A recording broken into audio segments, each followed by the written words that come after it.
Heading into the summer months, Hawaii is forecasted to have above normal air and sea surface temperatures. Trade wind showers will help to bring moisture to the windward locations, but leeward areas will quickly dry out.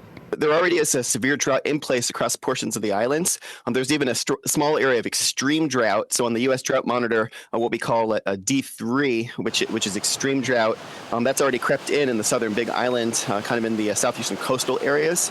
Current drought conditions in Hawaii are worse than last year.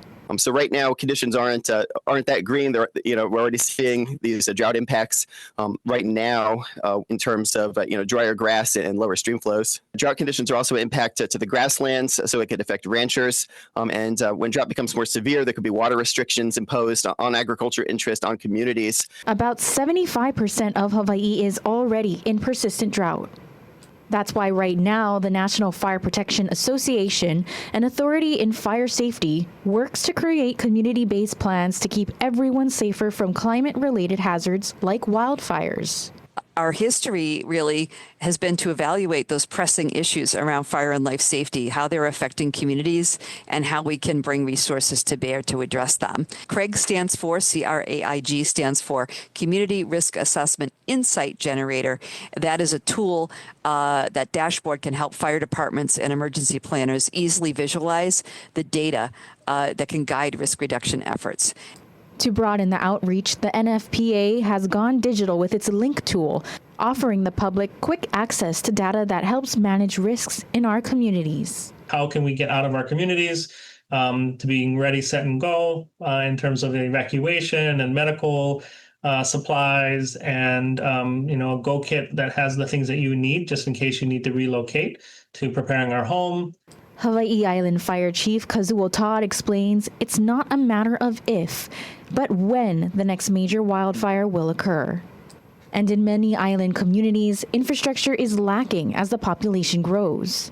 Waikoloa, honestly, in my opinion, is one of the most glaring locations where, we had one road and then we just built this massive community off of the right side, which we continue to expand. Recently installed warning sirens in Waikoloa Village are now functional, but residents report they're hard to hear due to the community's growing size.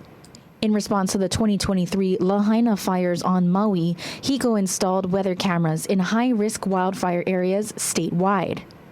The Maui Fire Department has boosted staffing, upgraded equipment, and expanded fire education efforts as community engagement has also improved.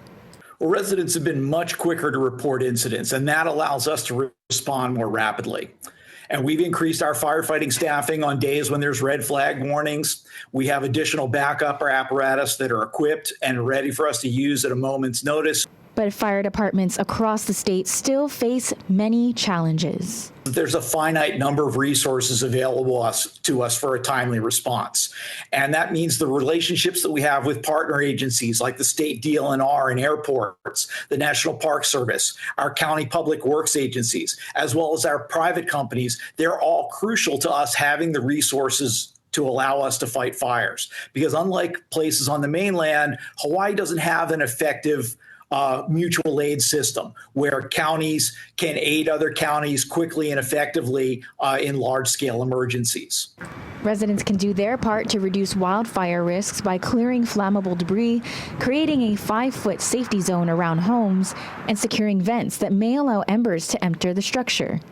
Preparing go bags and planning evacuation routes are simple, effective steps. To find more information on wildfire preparedness, head to kitv.com/links and search Wildfire Preparedness.